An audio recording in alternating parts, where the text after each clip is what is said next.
রনি রাত 12টার পর বাসায় ফিরছিল।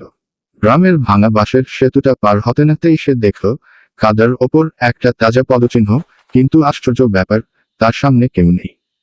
হাওয়া একেবারে থমকে গেল।